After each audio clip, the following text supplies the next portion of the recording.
Okay, let's dive straight into this explainer because we're looking at an absolutely crucial reframing of how organizations make AI scaling decisions. Picture this for a second. You've just wrapped up a massive portfolio review meeting. A bunch of AI pilots were presented, and naturally, there's one that completely stole the show. It tackled this super ambitious problem, it had a gorgeous visual interface, and leadership absolutely loved it. It is entirely natural to assume that this pilot is the one you're going to fund next, right? But here is the messy, real-world reality of implementing new tech. Funding the flashiest presentation is often a direct path to an expensive, highly public, operational failure. Today, we really need to rethink how we sequence our AI investments. We have to pivot from raw technical ambition to true operational readiness, especially when your budget and implementation bandwidth are limited. And it really boils down to this. The most impressive pilot is not always the smartest next investment. That pilot that earned all the applause in the boardroom, it is very often not the one that should be scaled first into live operations. Understanding the massive gap between a great demo and a scalable solution is literally what separates a successful AI rollout from a complete disaster. We have to kind of detach our emotional reaction to a cool concept from the objective reality of what it actually takes to run an AI solution day in and day out. Think about how a project earns attention in the first place. It's almost always driven by novelty and visual impact. It looks like magic on a screen. But scaling success? That is earned through rigorous, frankly kind of boring milestones. It demands pure operational readiness. You have to ask yourself, is the workflow around it actually repeatable? Is the risk manageable? Is the business value truly measurable? And honestly, is realistic adoption even feasible for your teams on the ground?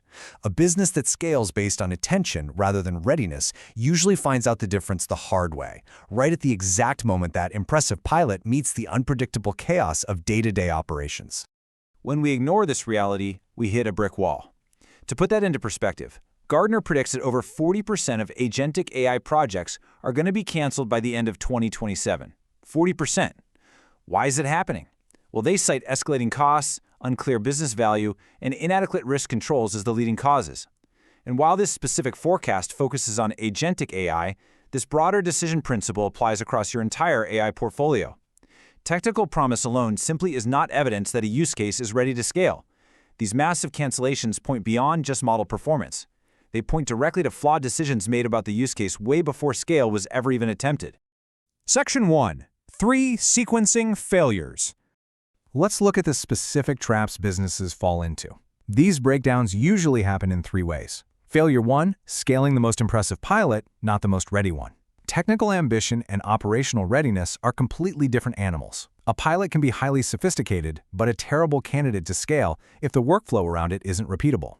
Failure 2, letting enthusiasm set the agenda.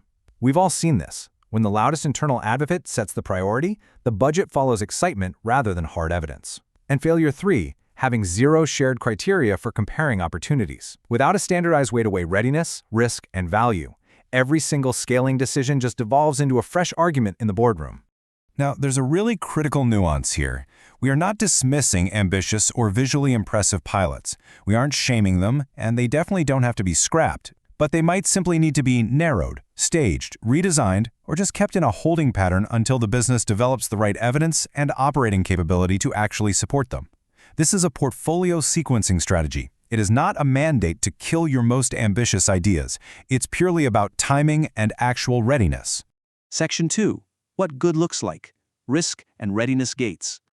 So, how do we correctly evaluate which pilot, maybe a quieter, simpler, but highly effective one, should actually move forward? A disciplined process evaluates candidates against common criteria, like repeatability and realistic adoption. But crucially, it uses hard readiness and risk gates. This is a massive distinction from just using a weighted scorecard. If a pilot carries an unacceptable regulatory risk, that's a full stop. It is a closed gate, regardless of how beautifully the AI performs or how well it scores on innovation. You absolutely must prioritize spending your limited budget and implementation capacity on the use case that is most likely to succeed at scale first, safely passing through these specific gates. And this is exactly where Omnisenti comes in. They partner with businesses to objectively prioritize AI opportunities and effectively stage implementation based strictly on business value, readiness, and risk, not on which pilot got the best reaction in the room. The real game changer here is timing. This sequencing work has to happen before a pilot receives its next round of investment or is expanded into live operations. By partnering with Omnisenti, organizations get an independent, rigorous read on which opportunity in their pipeline is genuinely prepared to scale successfully. As we wrap up this explainer, I want you to look at your own AI portfolio lined up for funding, and remember this definitive rule. Take it into your very next boardroom review, scale the use case with the strongest case for scaling, not the one that produced the best demo. Don't let novelty distract you from the rigorous demands of operational readiness. Focus on the evidence, use hard readiness gates, and sequence your investments for actual measurable success. So, what does your company's AI roadmap look like right now? Are you funding a scalable business solution, or are you just paying for a really expensive magic trick?